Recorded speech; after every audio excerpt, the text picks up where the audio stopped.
தவமே ஜெயம். ஸ்ரீ வாராகி குருபீடம் அவர்களுக்கு வணக்கம். எய்ப்பு என்னை வந்து நலியும் போது அங்கு ஏதோ நான் உன்னை நினைக்க மாட்டேன், அப்போதைக்கு இப்போதே சொல்லி வைத்தேன் அரங்கமா பள்ளியானே என்று பெரியாழ்வார் கூறுகிறார். பெரியாழ்வார் யார்?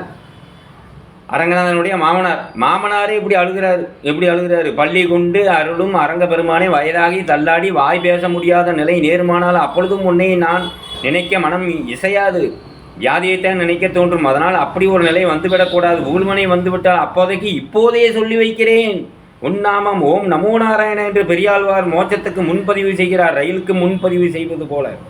அவன் நாமம் உடல் பேசி வேலையில்லை, உயிர் பேச வேண்டும், அதை பிரம்மத்தோடு ஒன்ற வைக்க வேண்டும். பிரம்மத்தின் பெயர்தான் ஓம் நமோ நாராயணா.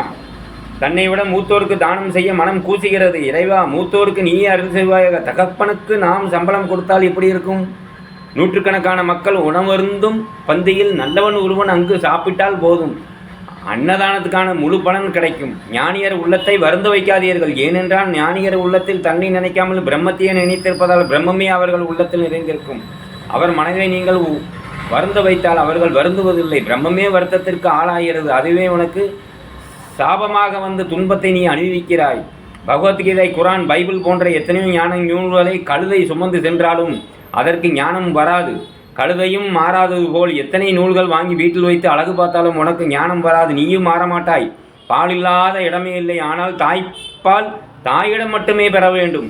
அதுபோல ஞான நூல்கள் பல இருந்தாலும் ஞானத்தை குருவிடமே பெற முடியும், ஞானத்தை அவர் மட்டுமே தர முடியும். புத்தரின் ஒளியால் பல புத்தர்கள் தோன்றினார்கள். புத்தர் வடிவம் வேறு, ஞானம் எல்லோருக்கும் ஒன்றுதான். மழை நீரில் அனைத்து பயிர்களும் உண்டாவது போல நீர் வேறு வடிவம், ஆனால் நீரில் வளர்ச்சி எல்லோருக்கும் ஒன்றுதான். மண் தன் மீது சுமக்கும் வஸ்துவின் வாசனையாக சுமந்து தருகிறது, ஆனால் அந்த மண்ணில் எந்த வாசனையும் கிடையாது. நீர் தன்னுடன் கலக்கும் வஸ்துவின் வாசனையை தருகிறது, ஆனால் அந்த நீரில் எந்த வாசனையும் இல்லை. மழை நீரில் எந்த வாசனையும் இல்லை. அது எதில் விழுகிறதோ அதன் வாசனையை சுமந்து தருவது போல நாமும் நம் மனதால் அதை சுமக்கிறோம். துர்நாற்றத்தை காற்றுதான் சுமந்து கொண்டு நமக்கு தெரிகிறது, ஆனால் காற்றில் அந்த துர்நாற்றம் இல்லை. நெருப்பில் எரியும் பொருளின் வாசம்தான் நெருப்பு சுமந்து கொண்டு தெரிகிறது, ஆனால் நெருப்பில் அந்த வாசம் இல்லை. ஆகாயம் எல்லா வாசனைகளையும் மேலே ஈர்க்கிறது, ஆனால் எந்த வாசனையும் ஆகாயத்தில் கிடையாது.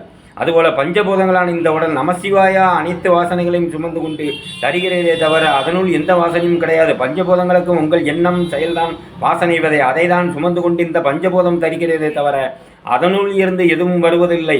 ஆனால் உங்கள் எண்ணம் மனம் செயல் எல்லாம் வெறும் கருவி காரணங்கள் என்று புரிந்து கொண்டு உள்முகமாக நான் இல்லை என்று செயல்படாமல் இருந்தால் அன்றே அனைத்து உள்முகமாக வியாபித்து விடுவீர்கள்.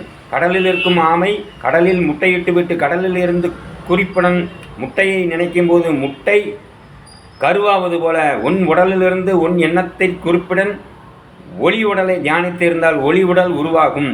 சிலந்து பூச்சி தன் வயிற்றில் இருந்து வந்த நூலை கொண்டு வீடு கட்டுவது போல உன் உடலுக்குள் இருக்கும் சூட்சம தேகமே மறுமைக்கு உண்டான வீடு. அது உன்னுக்குள் தான் உள்ளது. அந்த தேகத்தை கொண்டே நீ மறுமைக்கு உண்டான வீட்டை கட்ட முடியும். வாரண பறவை வானில் முட்டையிட்டு விட்டு அதை தன் வயிற்றிலேயே சுமந்து கொண்டு குஞ்சு பொரிப்பது போல உன் எண்ணப்பறவையை புருவ மத்தியில் வைத்து கொண்டு பிரம்மத்தில் கலந்து உயிரை உயிர்த்தெழ செய்யுங்க. புல்லில் இருக்கும் பூச்சி வெயில் படாமல் இருக்க தன் வாயில் வரும் எச்சிலை நுரையாக்கி கொண்டு அதில் வீடு கட்டி அதனுள் உறைவது போல நாமும் அண்ணாக்கில் வரும் அமிர்த நீரை உண்டு யமன் கண்ணில் படாமல் சூட்சும ரூபமாய் மரணமில்லா பெருவாழ்வு வாழலாம். தண்ணீரில் இருக்கும் மீன் தன் கருவை தன் கண்களால் மீனாக உருவாக்குவது போல நீயும் உடலில் இருந்து கொண்டு புருவ கண்ணை உன் மனக்கண்ணால் பார்த்திருந்தால் உன் உயிர் கரு உயிராக பிறக்கும். காந்தம் இரும்பினை இழுப்பது போல உன் எண்ணம் மனம் காந்த அலைகளாக உருக்கொண்டு இறை எனும் சுரூபத்தை பிரம்மத்தை ஈர்த்து தன் வசப்படுத்தும்.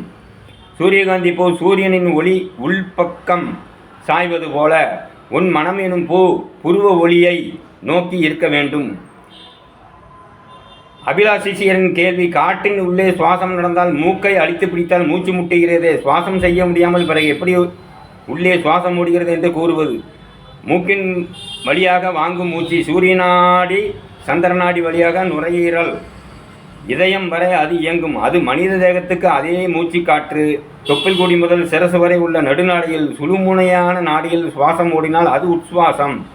அதே மூக்கின் வழியாகத்தான் காற்று உள்ளே செல்லும். ஆனால் வெளியே வராமல் அண்ணாக்கின் வழியாக அந்த காற்று மேல் நோக்கி சிரசுக்கு செல்லும்.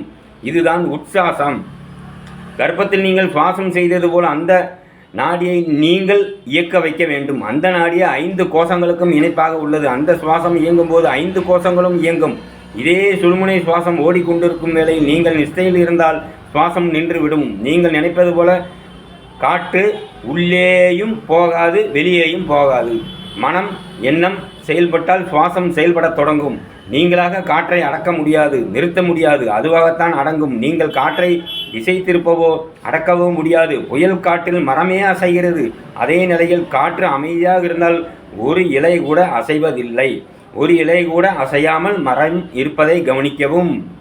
அதுபோலதான் மூச்சு காற்றும் புயல் தான் எண்ணம், ஆசை, நான் எனும் அகங்காரம் என்பதை புரிந்து கொண்டு நீங்கள் இந்த வாழ்வை வளமாக்க கற்றுக்கொள்ள வேண்டும். வாழ்க வளமுடன். வணக்கம், வணக்கம், வணக்கம்.